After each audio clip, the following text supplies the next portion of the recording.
interesting stuff to ask, but please go ahead, your forum. Yeah, so I'm a sex, love, and relationship coach. I work with women, I work with men, and I also work with couples as well. So, and I work on a whole range and variety of things. So, whether it's sex, dating, conflict in relationship, or basically coming back to intimacy. So, it's a real wide variety of stuff that I support people in. And the thing that I often talk about is how often, how we show up in our sex lives and our relationship actually impacts other areas of our lives as well. So in my own personal work with my clients, for example, when I, when they come to me with a symptom with regards to sex, or a symptom of like something that's not quite right in their relationship, once they start making those changes and really start to come back to themselves, it actually has a ripple effect in so many different areas of their lives. And so much so that, I've had women that have come to me with painful sex, and after working together, they go and open up their own business. I've had guys come to me with performance anxiety that have then left the coaching and decided that what they're doing in their life, they want to change and do something completely different. Now, this is interesting because this is relatively new, in my opinion. I'm certainly not as well read about this as you are, but when I was growing up, you heard what I said before I came on air. Did you hear what I said about the sex education? That was it. And then slowly, and then of course we're taught all the bad stuff growing up. Mustn't have sex before marriage. Messages that most of us got about sex, or certainly in my day. There was this awful thing from America, sex is nasty and dirty, therefore save it for someone that you love. And they never saw the contradiction in that. And then as I began to read more of the mature books and more enlightened ones, frankly, it became something that not only was good for you, but can empower every other aspect of your life. It can be used to heal. It can be used to dissolve pain. It can, and you said come back to yourself, and I interpret that as capital S self, if you like, your higher self, your spiritual self, your true self, whatever you want to call it. And so suddenly it's gone from being marginalized and demonized to a potential miracle cure, or miracle process, maybe I should say. Tell me more. So, yeah, I mean, one way that you could look at it is because, you were talking elements there of like spirituality. If you look so if you look at classical tantra, so when people hear of the word tantra, they automatically think sex. But original classical tantra from I think it was like the 1300s, is actually quite similar to Buddhism. So it's like looking at the human being as already a whole, and we're working towards enlightenment, and part of that is bringing the unconscious elements of who we are and making them conscious, so that we can be living and choosing to do differently, rather than responding from a place of default, from a place of pattern, from a place of like automatic response. And then which undergirds every good system of psychology or spirituality, doesn't it? Well, this is, yes, and this was the thread that I was going to move into. So then, around the time of like Freud, Carl Jung, when they were like exploring a lot of Eastern philosophies, and they were bringing a lot of those into elements of psychology, especially when you look at Carl Jung's work around archetypes, that sort of thing. Oh yeah, making the unconscious conscious. I mean, Jung, that was one of his quotes, wasn't it? Yeah, if you don't, exactly. It will appear in your life as fate, I think he said. And so around that time, that because there was a rediscovery in the West, particularly of, Eastern philosophies, people came across Tantra, and then that's where, Neo-Tantra was born. And Neo-Tantra is the Tantra that most people think about when they think of Tantra, which is using your sexuality as a path to enlightenment. The reason being is because our sexuality is where we hold most of, some of our deepest shame, our deepest default patterns are our relational patterns. So how we interact with other human beings, many of those, obviously, as we're growing up as children. And so these relational default patterns, these sexual default patterns, which are at the very core and existence of who we are as human beings, when we get to delve that deep into those parts of ourselves and begin to heal them, begin to show self-compassion, begin to be with all of that shame, allow it, process it, and not add more shame on top of it by shaming ourselves even further when we're able to move through all of that. It in essence opens you up, because if you can move through life fully owning every part of who you are as a human being, like, you know, that means that you move through life with flow. You're not going to be you're not going to fear other people's judgment, because anything that you own and take responsibility of for yourself, you're not at the mercy of judgment. Big old journey, isn't it? I mean, I'm on a similar path myself, and it's like, and the bits that Jung would have called the shadow, the bits or the unconscious, if you like, that we don't want to own. It's the bits that we're embarrassed about. It's the bits where we do fear the judgment of others. And really owning, and what happens in relationships, I find, is that the person you're with has a way of pushing that button, and it. But this is the thing. So it's not that they are pushing that button. Go on. Because that button is a button for you. But if they treat another person in a similar way, it might not be the button for that person. That button is a reflection of something that's happening internally inside of you and yourself. And I have reached that level, and I have reached that level of awareness. So I say to all my current partners, you know, if there's a trigger, I'm sort of too old to rant and rave, you know. I really don't, unless I really push. But it's just not me. So I say, look, this is triggering me, but it's my trigger. You didn't put it there. It's not that person's fault, which is a good awareness to have, because without that awareness, you just get stuck in blame, I suppose.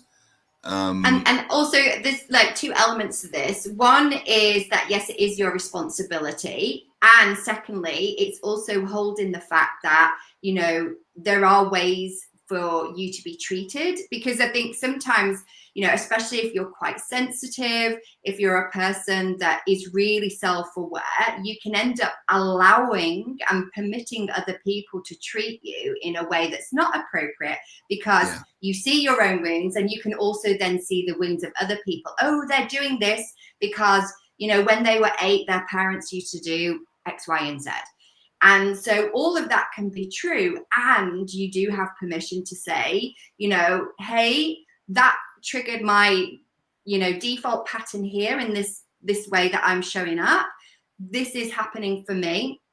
And I'm asking you, you know, in the future moving forward, just to be more mindful, because that is also not okay.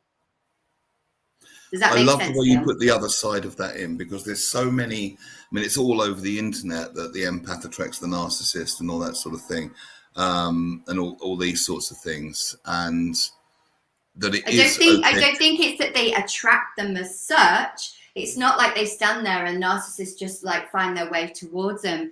What it is we end up, because there's parts of ourselves that are so, you know, because when you look at like narcissism, that starts off from somebody that's like love bombing. And so when you have an inner child that's so desperate. I'm sorry, you cut out there. I'm sorry, you cut out there. I got up to the word narcissism. When you look at narcissism. Yeah, so when you look at narcissism, so, you know, the beginning parts of narcissism always start with real intense admiration from, you know, the person, you know, with those traits. And so generally what's happened is the person with a deep inner child wounding, desperate to be loved and seen, immediately is going to attach to that.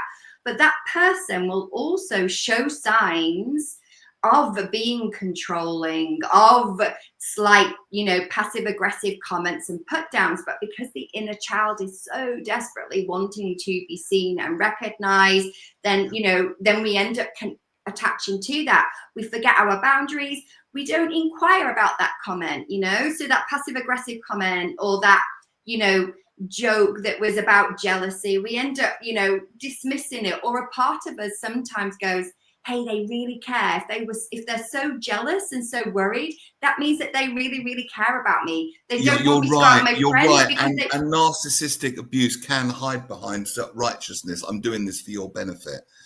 You know, all that sort of stuff. It's not a nice subject. It really isn't. I've read quite a lot about it recently. Yeah, Interesting. And So so as a person, you're like, if you are somebody that ends up in those types of relationships frequently, you can change that pattern by noticing, where you're getting drawn in and attracted to, doing the healing work around your inner child, recognizing your own self-worth, and being really true to who you are as a human being, the values that you want, and not self-abandoning. And this is why a lot of women end up in those relationships, because women have been conditioned more to be the good girl, to give, to nurture, never all, say and all no, of it. sweet smile on her face. You know what I mean? Exactly. I'm friends with a lady that used to do some bar work, a lady about a little bit younger than me. And she would, lovely with the customers, lovely with the clients. And then sort of reading between the lines, she would bat off this sort of flirty male attention all the time. And it must get draining after a while. It's nice to get attention sometimes, but it must do. When it's constant, it's like, no, really, just because I'm attractive, it doesn't make me that I'm going to be open to everyone. Of course not. And so this is really interesting that you brought this up, because and this is why it's really important for women to be really practiced in boundaries, because does she want that flirty interaction? Because sometimes flirting can be fun, if it feels playful and if it feels innocent, but that sometimes it can be a situation where it feels uncomfortable. And as women, we need to get better at saying, hey, that feels really uncomfortable. I'm not here for that right now, or asking somebody, do you feel that that's appropriate? Because when we put the question and the conversation back on the other person, it's like, do you feel that what you're saying is appropriate? It gives them time and opportunity to actually think about it. Because so it's essentially gently calling it out and standing in your own boundaries. Yeah, exactly. Because a lot of women, especially now, when it comes to things like dating, for example, they say, oh, men don't approach anymore. But the thing is, a lot of women sort of shut themselves down from being approached. They walk round and they don't smile at other people, head down, try and avoid looking. And, when I speak to women, they say, oh, well, I don't want to, engage unwanted attention. And like, yes, the majority of men are just going to smile back, maybe open the door for you and say something polite. Majority. The odd man that misunderstands your smile to mean something else, you just say, I'm sorry, I think you misunderstood. I was just being polite. And then that's it, and move on. But, not engaging with men because you see them constantly as a threat. Because I did a year's training in sacred sexuality for men. So a lot of the work that I do with women is actually educating them on men and masculinity and how to have better conversations with them. And so, one of the things that I educate on is like, especially in the world of like dating, is being open to conversations, to smiling, to engaging with men and not seeing them as a threat. And also, men like doing things for women, opening the doors, carrying the suitcase. We like to be the good guy.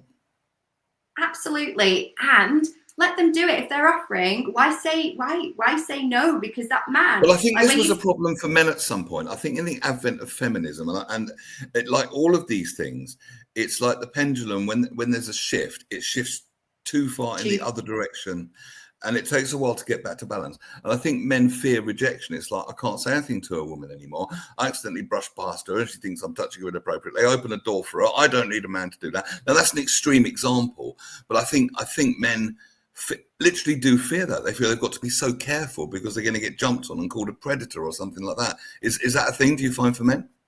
Yeah, I think it's a very, very difficult time to be a man because, as you say, that the pendulum has swung the other way. I have every confidence that it is coming back. Me too. That it is moving back slightly into something more, central. But yeah, I think there are a lot of women also, as I've said just before, quite frightened about, giving too much because they don't trust themselves and their own boundaries and their own no. They can't be open to receiving because they don't trust themselves to be able to say, hey, no, there was a misunderstanding there. Yeah. And so it's a difficult time for men. And the thing is that, they're trying to figure out, they want to do these nice things and they want to, help, just because they like doing it. Like men really enjoy it. You know, men are seen as the providers, and everyone, when they think of that, think of men as like providing financially. But men, you know, if I'm at a shop and there's something a little bit high and I can't reach and I ask a man to do it, he looks so happy to be able to say yes. No, I know what you mean. I mean, for me personally, I tend to default to gentlemen, if you know what I mean. You know, it's an old 80s value. If you're out with a woman, make sure she gets home safe. You know what I mean? And, you know, and that's just how I roll. Now, when I get to know people better, the banter can start flying. But the difference between banter and harassment or bullying is level of relationship you have with someone and whether everyone's in on the joke. Time, place, context.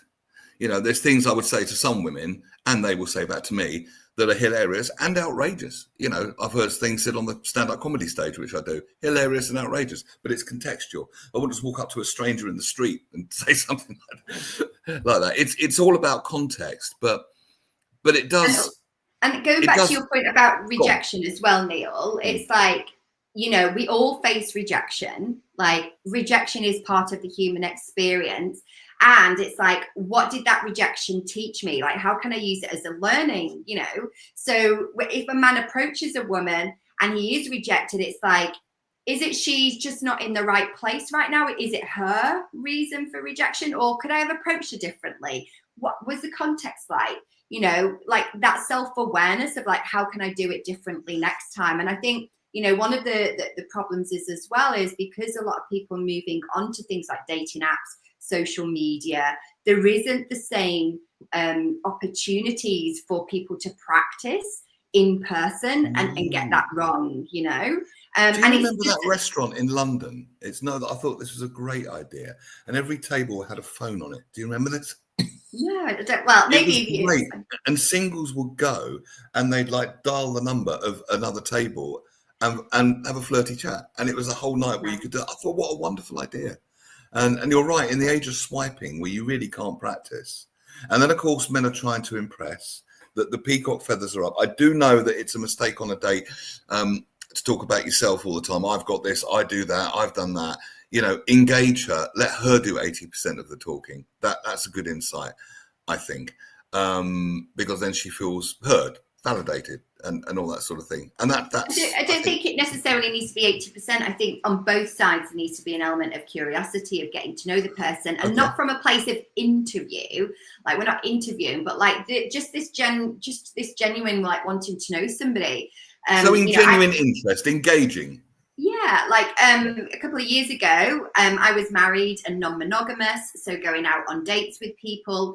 And, you know, I always went on those dates, you know, with a genuine interest, trying to get to know the person. You know, it wasn't, even though I had sort of an idea and direction of where I wanted to take things sexually, I didn't do it from an interview perspective, but like, let me see how I vibe with this person. Some people became lovers, some people became friends, you know, and I still have some of those people as friends now. And, you know, going out into the dating world, if you're so focused on, I have to find this person like this, it needs to be interview, there needs to be an element of knowing what you want and being clear on it. But also, can you be open to meeting new people? Because the person that you meet might not be the one, but their friend might be. And you just don't know that. Yeah, I think if we've got a list so specific, we close ourselves out to not only a potential relationship it doesn't look like it should do, or we could miss out on a friendship or something like that, or meeting, like you say, meeting a nice new friend. Do you deal with a lot of people that is that ethical non-monogamy you're talking about? Is that what you were saying? So I've supported people that have transitioned from like monogamous relationships into non-monogamous relationships, and I've also supported people that are already in non-monogamous relationships, maybe around like their own attachment style, maybe around like agreements and negotiations, what they want. Can that get messy? Because I always think that human jealousies would kick in. So jealousy happens anyway. I'm not really sold on monogamy, I must admit. Jealousy happens anyway, Neil. Like, jealousy is part of being human. The thing is, in non-monogamy, because it's sort of a little bit more obvious that it's going to happen, you talk about it more. But even in monogamous relationships, people get jealous. It's normal. It's a human emotion like all of the other ones. And, you know, at least in non-monogamy, you have the opportunity to talk about it, name it, put it out there, have yourself, you know, reassured by your partner, support yourself without shame, and then move on from it. Whereas when you're monogamous, it's like, you know, you don't want to look like you're controlling. Nobody really talks about jealousy. If you do mention jealousy, it is seen as controlling. You feel shame for feeling jealous because I should be more secure. You know, they have chosen monogamy. They have chosen to be with me. Although in saying that, not everyone actually chooses monogamy, because most from the people point just of fall view into of that. self-acceptance, which you talk about, I completely with you. I'm just, because I personally find, if it's been done to me, jealousy, I find it really ugly, you know, because I found people, friends as well, man and female friends, I just find it a very destructive emotion and unnecessary. But it's not. No emotion is destructive. It's how we respond to the emotion. Because anger, sadness, Who, disgust, the giver or jealousy. receiver of it? Yeah, but like I can be angry at you, Neil, and not project my anger at you. So I can say, hey, Neil, I'm really angry because I understood X, Y, and Z, and you have done this. And that's expressing my anger. And, you know, that's going to be received differently than if I go, you're a, you know, and I start throwing loads of expletives your way, completely differently. Yeah. And it's the same with jealousy. Like, hey, I'm noticing that when you were speaking to that woman, it brought up lots of insecurities for me because she looked like, you know, somebody that my ex had an affair with, and I'm feeling really insecure right now. Completely different to, who are you speaking to, that woman? You shouldn't be speaking to anyone. You're in a relationship with me. What were you doing with her? Did you get changed? And this is what I would find, because if someone did do that, and in the nature of my job, I speak to different women every day. Hi, you know, and I know for a fact my partner, she hates being called a partner. Girlfriend wouldn't mind me doing this. She knows I do this show. But if I was with someone that says, you should, and I'll be just like, what? This is the nature of my job. This is what I do. It's your problem. And previously, I would have either blamed myself for having these angry feelings, so I'm not that good with anger, or just said, right, that's it, fine, done. You know, if you can't accept that I talk to people, done deal. But there's more mature ways, more elegant ways of dealing with it, you're saying? Yeah, exactly. And so it's bringing that jealousy up with self-responsibility. First of all, acknowledging it's jealousy, because often what we do is we make the other person wrong, like we do with all of our uncomfortable emotions. We make the other person wrong instead of being vulnerable and sharing what it is that's going on for us. So, hey, I noticed that when you spoke to that woman, because she looks like this, it brought up all of these feelings and emotions for me. And then, you know, the mature reply from you is, oh, you know, I'm really sorry that, you know, you're experiencing that. Tell me more, you know, and then she feels listened, heard, you know, you listen by asking more questions. The key difference is here. She's saying, I'm feeling this, but it's not your fault. It's just stating how you feel. There's not a judgment attached to it. I'm feeling this and it's your fault. That's where because it isn't. This is actually really quite interesting for me, because I find myself in this situation sometimes. Or similar. It's if I think I'm completely innocent, I haven't done anything, and something comes out of nowhere, I'm like, but wait a minute, I didn't do anything. Why am I the bad guy? You know what I mean? And so the opportunity for you there, Neil, is like, even though you're feeling attacked and you're feeling finger pointed, is like, can you pause, breathe, and get curious about the other person's experience to maybe help them understand what's underneath the surface? Because no one's perfect, and we've all got default patterns. And like you said before, we've all got triggers. Yes, we need to be responsible for them, but we've also got another human being in front of us that isn't perfect. And so how can we then, if they make the mistake of going to a default pattern of something that's not very nice to be on the receiving end of, how can we pause, breathe, and then, you know, come back to them with more questions, more understanding, you know, more referring them back to how they feel, you know, because the thing is, it's like when you get really clear on how you feel, you know, as the person that's experiencing the big emotion, then you're taking it less away from you did this, you did that. It's bringing it back into their awareness of self. Beautifully stated, and not very often practiced, or maybe practiced more nowadays, I would hope. Yeah, well, So it's that's not part of what my work is about, because it's yeah, I bringing mean, people it's not back to that. easy when someone's finger pointing. And what if that person really isn't interested about owning their own emotions? They just want to have a moan and they just want to have a go. What then? So, well, there's different ways of dealing with that, because sometimes people, need to get things off their chest. And it's like, if they need to do that, do you have the capacity right now to listen, or can you organize a time to listen? Maybe so that they've calmed down, they've had time to process it themselves before coming back. And then, if you're a person that's really looking to have honest and open communication with a partner, and that partner isn't trying, isn't learning, isn't open to either getting support together as an individual, isn't in any way interested in changing, but you are, like, you need to understand, can you continue in that?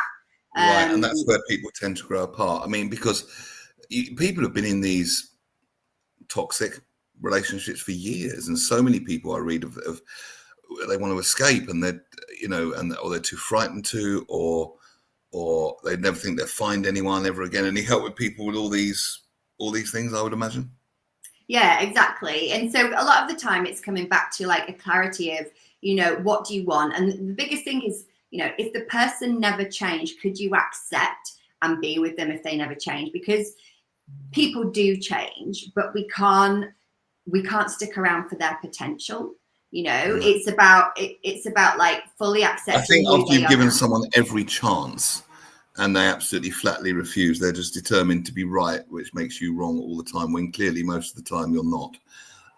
Then I would say it's time to leave. Personally, that's me. In my There's also personal an opinion. element of like, how much are you showing up as an individual? Because often we can say that and we're expecting the other person to change.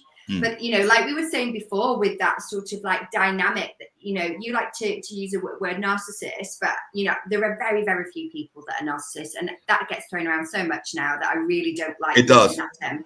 But so those unhealthy controlling patterns, okay, that someone can come up with, it's like, if you are strong in yourself from the outset, and you are the person that like says, hey, I notice here that you're feeling really jealous about that, or hey, I notice I'm feeling a little bit controlled right now because of the way that you're talking about X, Y, and Z.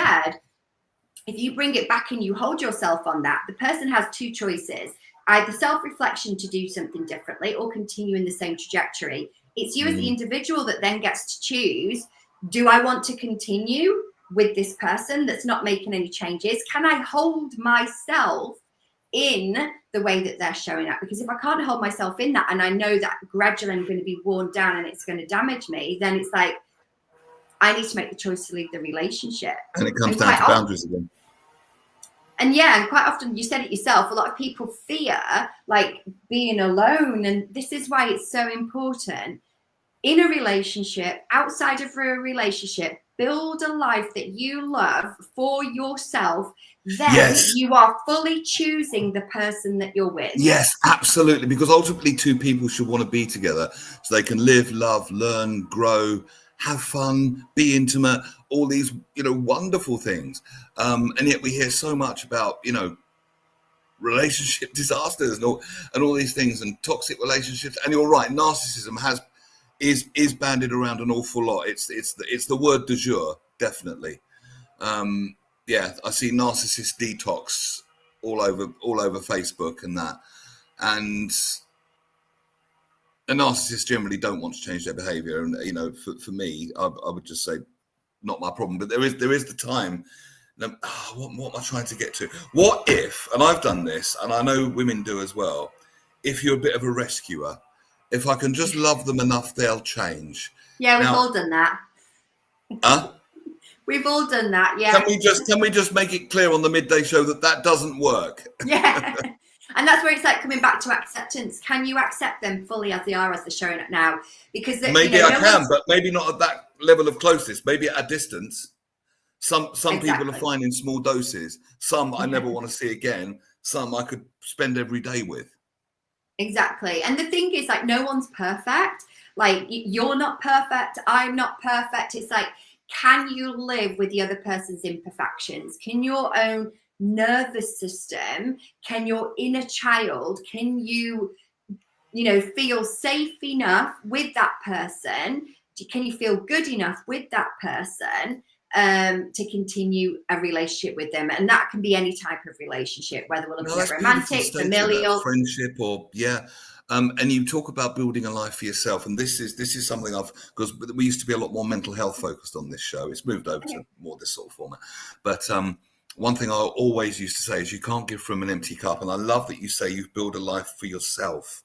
Start with you, follow your dream, do what you want to do, and then you'll be glowing and exuding a really attractive energy. I've got a friend, female friend, beautiful girl, and we did some NLP together, and I call it her sparkle. And when she's got her sparkle on, she will light up a room. She's beautiful and talented and all these wonderful things, runs a room perfectly, chatty, brilliant. And her sparkle is naturally, energetically attractive, if you know what I mean. Not just being pretty, which she is, but there's more to it than that. It's not just surface level beauty, it's a glow, isn't it? And that comes by self-acceptance and self-love and doing what you want to do. What else is going to work?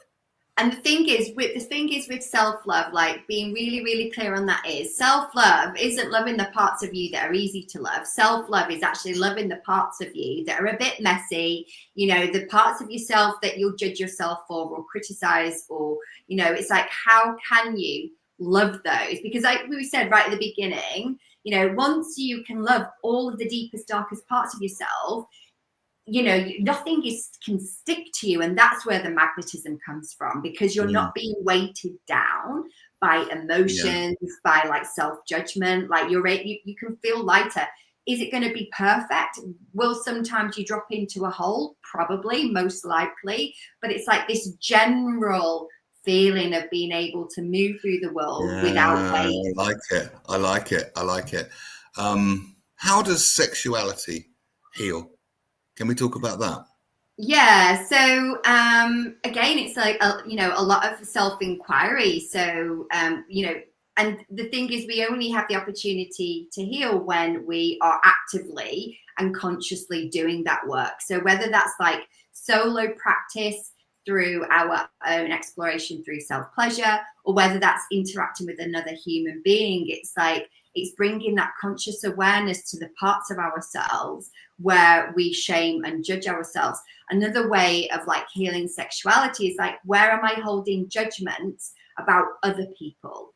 There's a woman in my network that I know through business networking, and she sent, we were exchanging messages on WhatsApp, and she sent me a message saying, you really trigger me, Carla. And I was like, oh, this is interesting. From the fact that you're like so confident in your sexuality, the way that you show up on social media, the way that you fully own yourself, it really triggers me, she said. But I know that it's because there's unhealed parts within myself. And so I thought that's a really great example. It's like when you look out and you judge another human being around their sexuality, it's actually a sign that there's something deeper for you there. I don't judge anyone's sexuality. I don't judge anyone's preferences, what people want to do in the room, if they want to swing from the chandeliers, whatever. I'm not bothered about that at all. The big one for me is, of course, consent. As on the right side of consent, then as long as it's consenting adults and everyone's happy, no problem for me. On the wrong side of consent, no way. But there's so much on this at the moment, isn't there? I mean, and so many people have been, I suppose, victims, if that's the right word, of non-consent. Do you help to process those kind of traumatic wounds? Yeah. So I support men and women, actually, because everyone knows about men and women, and experiencing sexual trauma. It's really, really common and well known. But also I have a lot of male clients that particularly when they were younger, things that happened to them, and it's made them question their sexuality. It's made them question, is that something that's now affecting my my erection, my relationship with women? And so there can be significant situations that happen in somebody's life that can affect their sexuality or their relationship to themselves and their own sexual expression. And then it can just be the general messaging that we get from being outside in the world, from media, from religion, from society, and also really small things like our parents. You know, when we're younger, it's really normal as children, very small children, to touch ourselves. And so if you get told, don't do that, it's dirty, you know, that is going to be carried with you. Whereas if it's religion is a big culprit, you know, bringing the idea of sin or wrongdoing. But you know, if there is such a thing as sin, it would be non-consent or something like that. That would be, if you must put it in those terms, which I don't like to, but not things that are natural and normal and a part of learning. Society uses sex to sell everything. You know, it's been proven that a pretty girl will get more clicks on a domain buying website, for goodness sake. It's got to that level than a bloke, which is why I don't get any work. I can't believe it. But I think that the thing is, this has always been the case, you know, like beauty, attractiveness, sex it's always been that. Because if you look at like art, you know, Renaissance art, for example, and you look at like Botticelli's Venus, so that's the woman of Venus, like floating on a shell, you know, even if you look at that, we've always been fascinated by the female form, and we've always been fascinated by sex. So I just think that that's just part and parcel of being a human. It's not a bad thing. I suppose it's only when it becomes problematic. It's like, I mean, are you fully choosing that, you know? So, you know, when you look at like women, for example, young women, like pop stars, and I don't really know that many, so if you start naming names, Neil, it's probably going to go straight over my head. Dua Lipa. But, you know, sorry? Dua Lipa. I saw her live at Glastonbury last year, but I'll be honest, I wouldn't know her if I saw her in the street. So, because she was really far away anyway. But sure. So, and the thing is, it's like, are they choosing that from an empowered place to maybe dress half naked, maybe like, you know, flaunt around, you know, being provocative in the way that they dance? Are they doing it from an empowered place? Like, this feels really good to me in my body. Or am I doing it because I need that external validation? Because it feels very, very different to be on the receiving end of somebody empowered in their sexuality, fully claiming it, and somebody that's like, there's a leaky, needy energy of like, please validate my existence. It feels completely different. You know, as a male, absolutely, frankly, yeah, it really does. And there's something very attractive about a woman that's fully owned her sexuality. Very, very attractive. But neediness, but they say in Hollywood, desperation stings.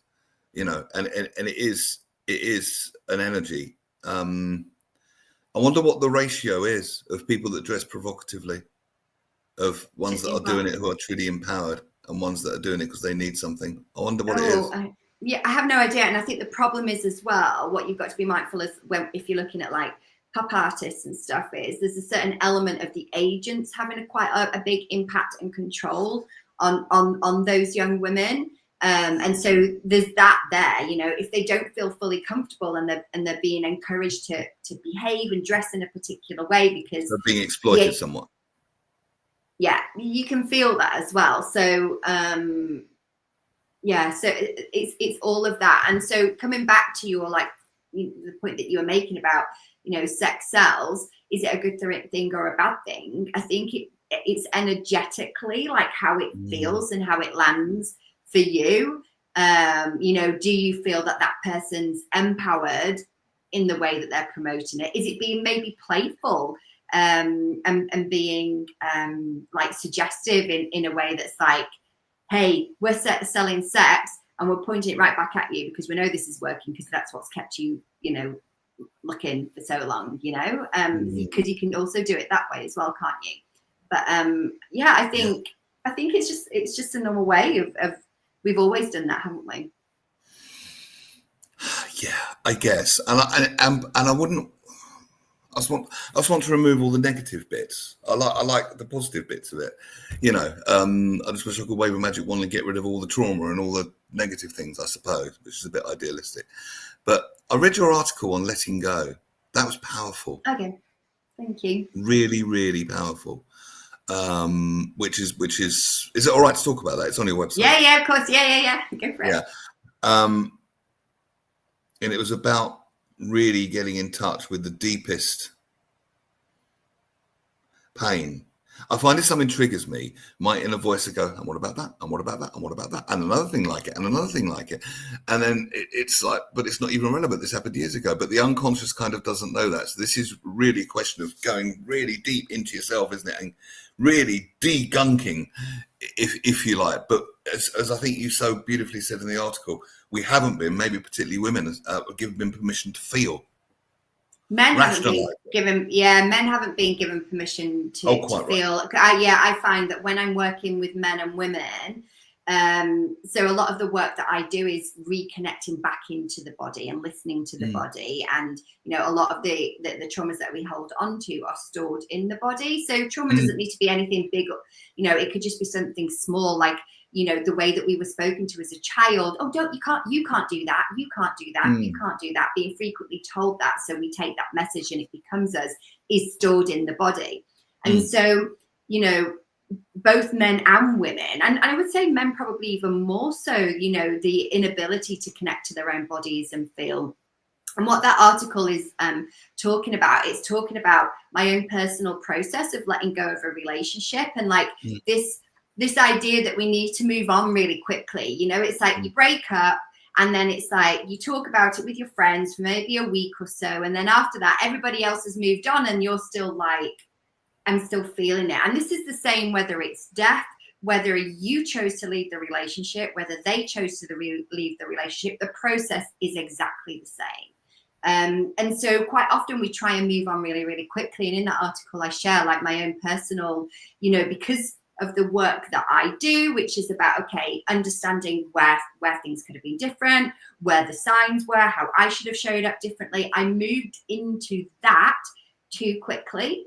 And so by trying to come into the the analysis and breakdown so that I know how to move differently in the future, moving forward, I hadn't given myself the space and the time to actually feel and to bring up and to be with all of the resentment that I was still holding on to, the anger that I was still holding on to, jealousy that was still holding on to, grief of, something that should have been but wasn't. I didn't give myself the space to do that. And I was like shoving it down because I needed to move on and rationalize it to be, a good person and move on and not hold on to it. But actually it was underneath the surface. And then, I've been doing some work around like my business, some healing work around my own relationship to money, to success.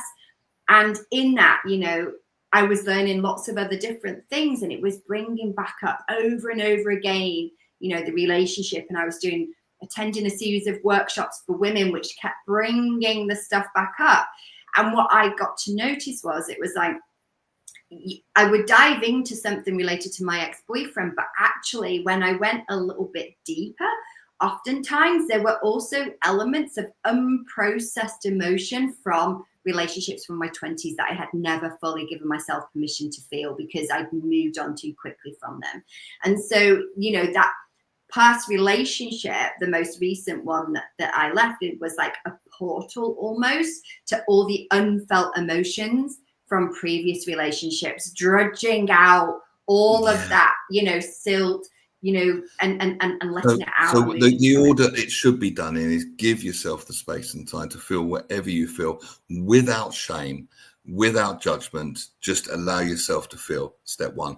Then step two, when you feel it and you feel all glowy and nice afterwards, you know what I mean? I think as you said in the article, then rationalize, then do the learning. I think if you do the learning, what could I have done better? It's so easy, particularly in that vulnerable state, to fall into sort of self-blame and self-loathing, and that's the last thing anyone needs, right? But also, as you're doing the learning, things will come up because you will as you're like reflecting on different things that happened, and you're like, okay, what could I have done differently? Then there's this realization, oh my God.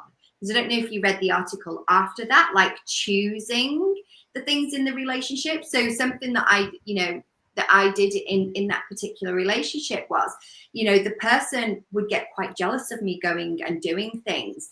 And because my inner child wanted me, to be fully chosen with like loads of conviction, with loads of passion, that I wanted someone who was jealous, like, you know, because it felt that they were really, really fully choosing me, like they really, really wanted me. And so that sounds you know, like a child talking, though, doesn't it? Like that yeah, is exactly, pure inner child. Yeah. Absolutely, inner child. So how do you heal that conflict between the inner child that just wants to be cherished, like the fairy princess, and the adult that goes, well, hang on, no, this is about boundary. How do you bring those two together? How can they be friends? It's about being with your own inner child and you being the parent for her, that she, you know, or you being that thing that it is that she needs. So, you know, it's about me fully choosing her. Like I get to fully choose her rather than looking for that outside of myself. So that because parent nobody can within actually me, do that, can they? Apart from us, it's only us that can fully choose and love ourselves, no matter how loving anyone is. because they're never You going to know, do it perfectly in the way that we want them to. They just don't have the capacity to do that. They're going to get it wrong because they're a human being, just as you are not going to be able to fully love and show up the best 100% to anyone in your life. You just can't do that. And so we have to do it for ourselves, you know. And like I said, it's coming back to self-acceptance, but also acceptance of the other. Is the way that they show love enough for me to feel that love? Because there's a balance of like inner child choosing love and also like my adult self. This is what I want. This is what I want in a relationship, to feel love most of the time. wow, I could talk to you all day. I thoroughly recommend your website, carlacrivaro.com. There's a load of fantastic, deep, interesting, healing, fascinating work on there. And I've only just scanned it briefly this morning, but I might be will be certainly reading some of those articles. Thank you so much for coming on. For what it's worth, it looks like you're doing great. It looks like you're proceeding down that healing path really well. So you keep doing whatever you're doing, girl. Thank you. Thanks, Neil. Thanks for having me. And for anyone like that's interested, I've got a waiting list at the moment for people that are like, okay, I am looking to get back into dating. Maybe they are into dating for like long-term love, like the love of their life. Maybe it's dating for you know, they maybe just want casual sex and they want to get really clear on how that sex wants to look. Maybe it's polyamory, non-monogamy, whatever it might be. My wait list is open for a group coaching container that's starting in September. So it's Brilliant. a 4-week container. So if anyone's interested in really getting clear on what they want, dealing with like the things that we've talked about, how to notice and see in ourselves and other people when people are showing up in ways that we don't necessarily want to be in that type of relationship. And just to confirm, we don't have to be in any relationship that we don't want to be, do we? Exactly that. Because when you're choosing your life fully and, you know, and you are living your best life, then you get to fully choose anybody else that comes into it as well. And it's wonderful once you do own yourself, do you then own your own power, don't you?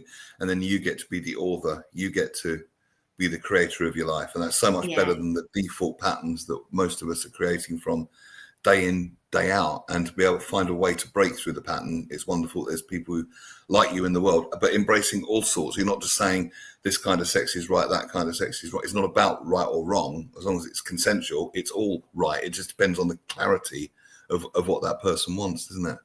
And what and that's part of like what the container is. It's getting really, really clear. It's a group. The reason I'm doing it as a group is because people ask questions that maybe you didn't think to ask, that they've already experienced. And so I go to a group thing. I go to a group thing. It's more spiritual. It's more law of attraction stuff. But the group dynamic is so powerful. So I've literally seen the teacher, Nick Bro, his name is. I've talked about him on the show before. Just ask clever probing questions, and 10 years comes off someone, and you see it on your screen right in front of you. And I'm like, oh my god, they look 10 years younger. Wow. So it's brilliant. Carla, it's been lovely to meet you. I hope our paths cross again someday. I hope maybe meet you in person one day. That would be lovely. And if you'd like to check out any of Carla's work, it's all the W's, carlacrivaro.com. Yeah. Thank you, Neil.